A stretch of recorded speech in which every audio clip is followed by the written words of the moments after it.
오늘은 우리 열왕기하 21장 말씀으로 은혜를 나누겠습니다. 히스기야, 참으로 하나님 앞에 아름다운, 착한, 선한 그런 왕이었습니다. 히스기야가 병이 들었을 때 하나님께 드린 기도가 뭐였습니까?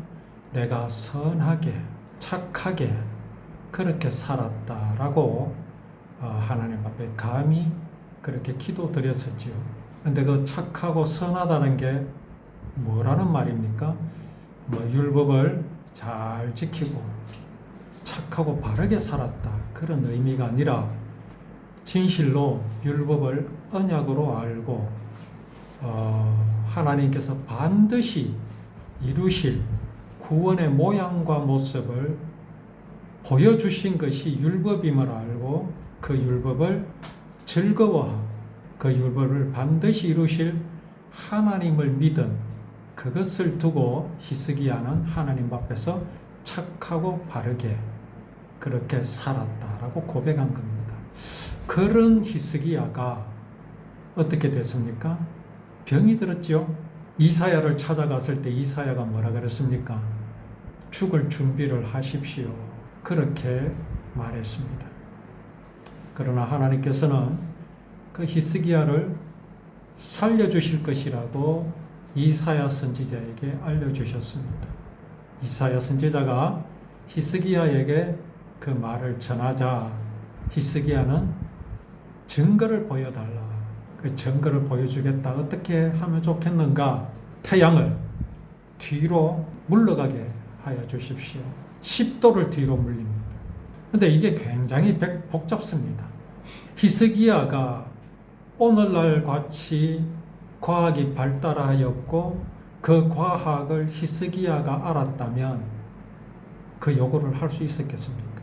왜 제가 이 말씀을 드리냐 하면 하나님의 창조 섭리가 하나님이 과학보다 못하다는 것을 말하기 위함이 아닙니다. 하나님은 어제나 오늘이나 여전히 변함이 없이 거기에 계십니다. 인간의 과학, 사람의 생각이 하나님을 없다고 할 뿐입니다. 히스기야가 태양을 10도 물러나게 해 주십시오라고 했던 것은 그에게 그런 믿음이 있었기 때문입니다. 그 믿음을 방해하는 것들이 그에게 없었기 때문입니다. 과학이 하나님을 없앨 수 없습니다. 그거 우리 분명히 알아야 합니다. 내 눈에 별이 보이지 않는다고 별이 사라진 것 아니라는 사실을 우리는 알아야 합니다. 그렇게 히스기야는 병고침을 받았지요. 그러나 히스기야는 그렇게 병고침을 받았으면서도 잠시 교만하여져서 하나님을 떠나고 자기 자신을 자랑하고 자기가 병 나았음 때문에 주변의 나라에서 그 소식을 듣고 히스기야에게 많은 선물을 보냈습니다. 그것 자랑하는 히스기야가 되었습니다. 그러나 히스기야는 돌이켜서 하나님을 향해 정말 자신을 고백하고 하나님을 마음에 두는 그런 왕이었습니다. 그렇게 히스기야가 이제 죽었지요. 죽고 나서 그의 아들 므낫세가 왕이 되었습니다. 그때 나이가 아주 적은 나이죠. 12살이었습니다. 히스기야 사실은 장수하지 못했습니다. 60을 못 넘겼지요. 아마 장수하지 못했습니다. 무려 하나님께서 그의 병을 낫게 하셨다면 장수하든지 아니면 영원히 살아야 되는 것 아닙니까? 예수님께서 나사로를 살리셨습니다. 그러면 영원히 살아야 되는 것 아닙니까? 아닙니다. 사람의 육체는요, 반드시 흙으로 돌아가야 합니다. 그걸 우리는 수명이라고 하죠. 수명. 하나님께서 정해주신 날이 있습니다.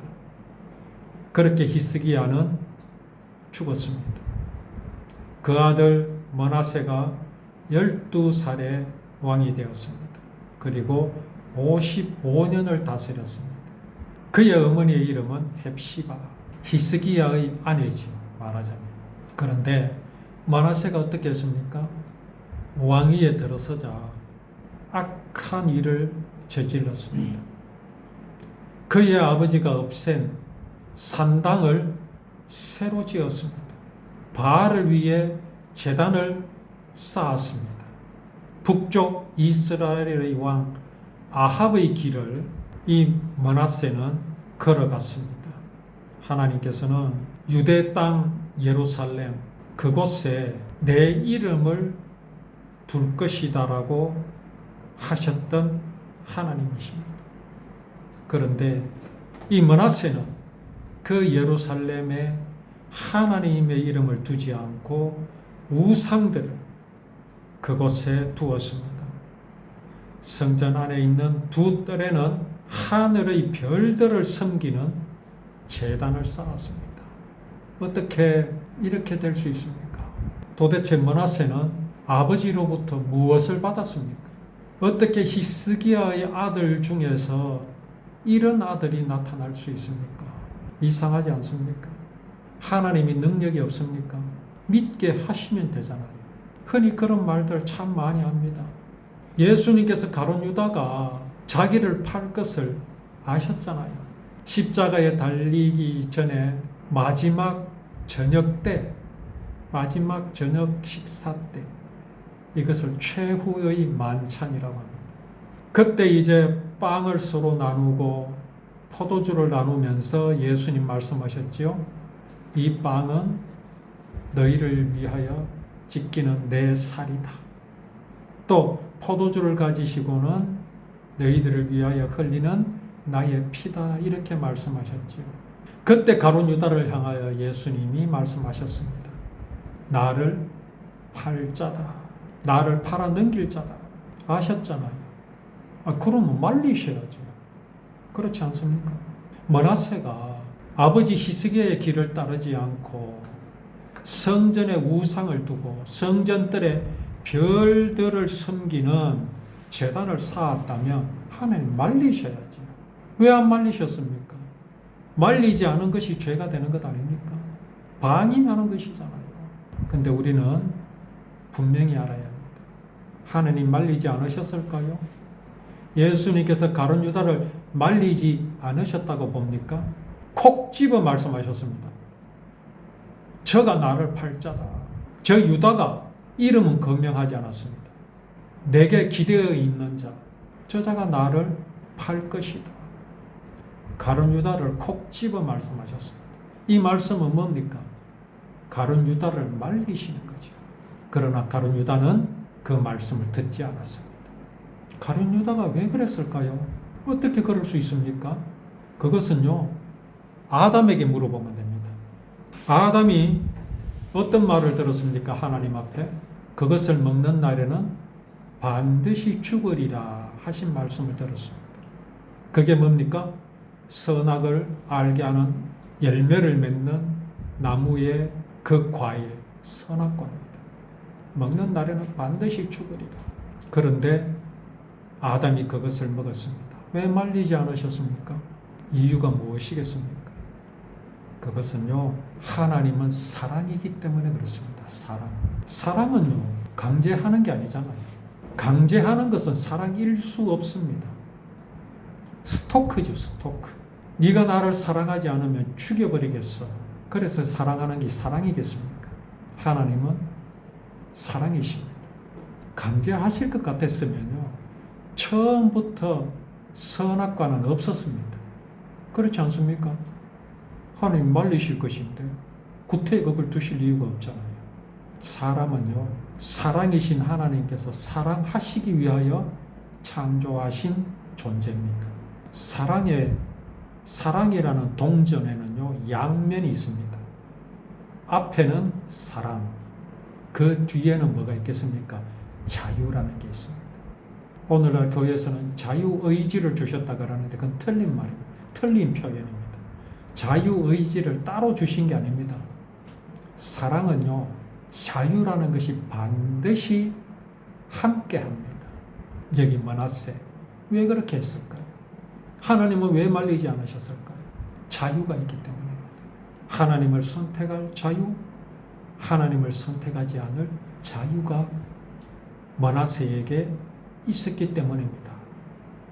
그러나 하나님께서는요, 므낫세에게 누구보다 확실한 길을 보여주셨지요. 므낫세는요, 하나님을 원망할 수 없습니다. 왜 그렇습니까? 그의 아버지가 있었잖아요. 므낫세는 그의 아버지를 보았습니다. 보고 자랐습니다. 어떤 아버지인 것을 보았습니다. 그렇다면 므낫세는 무엇을 따라야 하겠습니까? 므낫세가 아주 적은 나이 12살의 왕이 되었습니다. 철도 들기 전입니다. 도대체 누구의 영향을 받았을까요? 누가 그에게 이런 마음을 주었을까요? 그가 철이 들면서 그는 누구의 영향을 받았겠습니까? 그의 마음에 침투한 것이 무엇이겠습니까? 아담에게 물어보면 압니다. 사랑하시기 위하여 지으심을 받은 아담에게 무엇이 다가왔습니까? 사단입니다. 사람이 하나님과 같이 될 수 있다는 그 유혹입니다. 그것이 다가왔습니다. 므낫세 마찬가지입니다. 12살의 왕이 된 므낫세에게 그 주변에 다가온 것이 무엇이었겠습니까? 히스기야의 마음과 또 그것을 싫어하는 마음, 두 가지가 므낫세에게 다가왔는데 므낫세는 무엇을 택해버렸습니까? 아담이 사람이 하나님과 같이 될 수 있다는 사단을 그 마음의 신념으로 삼은 것과 같이 므낫세 또한 그렇게 된 것입니다. 이제 우리 오후에 이러한 말씀을 통해서 하나님의 놀라우신 섭리를 우리가 말씀 속에서 발견할 수 있는 또 말씀의 시간을 가지도록 하겠습니다.